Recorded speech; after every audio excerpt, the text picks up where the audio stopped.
नम्रता जी को बहुत बढ़िया गाना गावे, हमरो को बहुत अच्छा लगेला। सुनी सुनी। अरे छोड़ी के हमके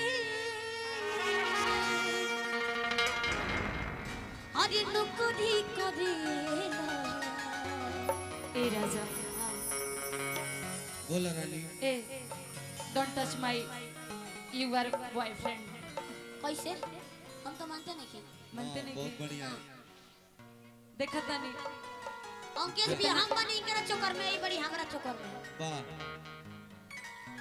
क्यों पड़े हो चक्कर में, कोई नहीं हम दोनों के टक्कर में। हां एक बार अरमान के लिए ताली बजा दीजिए ना, बहुत ही अच्छा गाता है, इसके बहुत बड़े फैन हैं हम, हमको बहुत सुकून मिलता है इसका गाना सुन के। वाह। और उससे भी बड़ी बात कि जिसके ऊपर अंकेश भैया हाथ रख देते हैं, उजाला भैया हाथ रख देते हैं, सागर भैया हाथ रख देते हैं, वाह। वो कितना हो छोटा हो उसे धीरे धीरे धीरे धीरे आगे बढ़ा ही देते हैं लोग। मैं तहे दिल से आप लोग का पैर छू के प्रणाम करती हूँ और आशा करती हूँ कि ऐसे हम लोगों को जैसे आप लोग बढ़ाए, सबको आप लोग आगे बढ़ाइए और रुचि जी का भी सपोर्ट कीजिए आप लोग, बहुत अच्छा लगेगा। हिनकरो पे हाथ धरवा दी तनी इहो बढ़ जस बिया होके जल्दी। इकरो को हाथ फेराई बहुत जल्दी है। आइए रुचि जी। नम्रता जी के भाई होवन विनम्रता जी। आइए रुचि जी को भाई अवसर दिया जाए। आइए आप सबके बीच में रुचि यादव जी। हेलो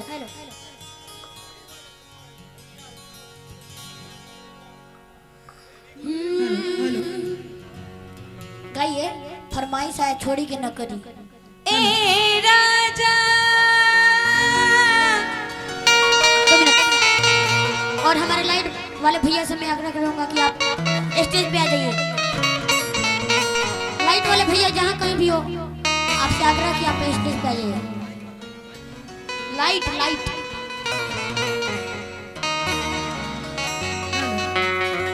ए सैया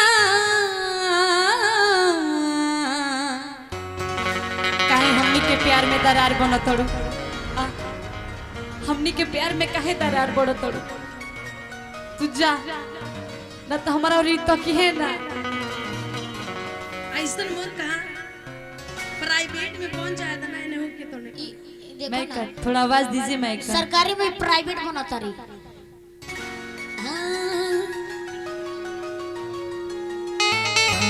देखा तनी अंकेश भैया, देखा तनी हई हाथ पकड़ल, देखा तनी कहत तनी कि छोड़ दा तो छोड़त नहीं बने। अब अंकेश भी का अब का माहौर खाली की जौहर खाली कहे जा जान दे दी इतना लोग के बीच में। हम तो कान की जाने दे जहर महल का खइबो। ए राजा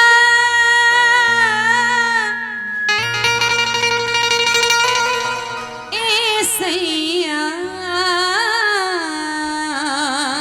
क्या बात है? ए बलमो मेरा पता बा लौरा बिना हम कैसे रहे ने। हाँ कैसे? हमरा दिल में इतना आह बा हाँ कि ढोरा कबो के महसूस करके देख ले बनी। देखा है ऐसा मत कहा, ऐसा प्यार से कहो ना। हाँ, ये ए राजा जी करेजा जी हमार किडनी तनी प्यार से कहो। ए राजा जी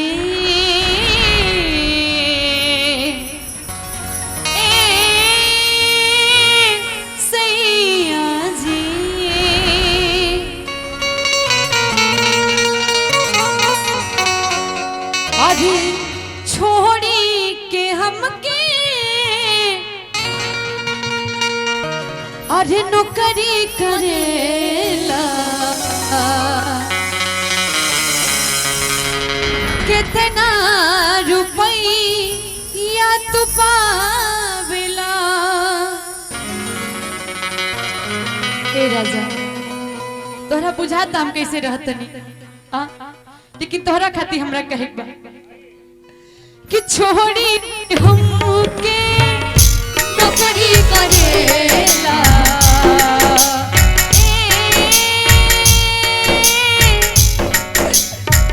राजा जी।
आते आप स्टेज पे तो अच्छा लगता है। कहना है अरमान को समझाइए ना आप। हाँ? क्या करते थे साजना तुम हमसे दूर रह के, क्या करते थे साजना तुम हमसे दूर रह के, हम तो जुदाई में अकेले छुप छुप के रोया करते थे, छुप छुप के रोया करते थे। कहना है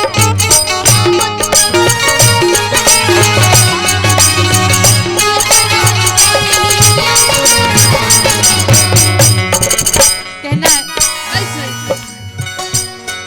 अरे क्या बतलाए जान जा हम तुमसे दूर रह के, क्या बतलाए जान जा हम तुमसे दूर रह के, हम तो जुदाई में अकेले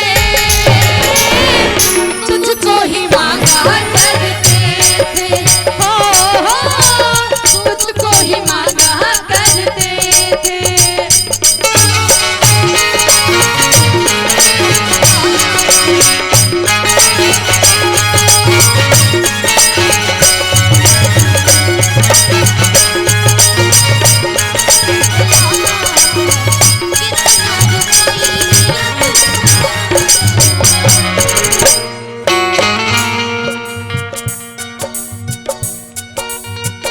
कहना है ए रजा तोहरा ये नहीं बुझाता कि घर में बेकत कैसे रहती है, कैसे रहती है? तू सौती नहीं पर लाइन मारा तड़ो, सारा पैसा करे पर लुटावत तड़ो, तारा ही नहीं खे बुझा। सीखो कुछ, उजाला भैया से सीखो, अंकेश भैया से सीखो, सागर भैया से सीखो कि अपना मलकाइन के कितना प्यार करे नहीं जा। कहे एक बात फुर्सत न मिले राजा अरे लिख के पतिया,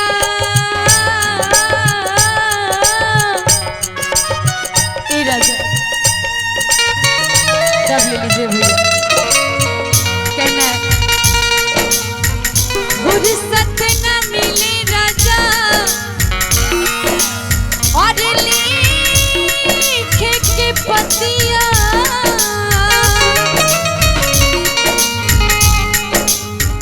अब ते तू नौकरी से भइलेला खटिया,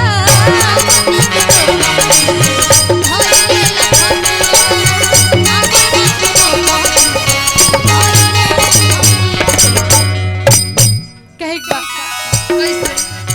कि जैसे जंगल बीचे और कुह के कोयलिया,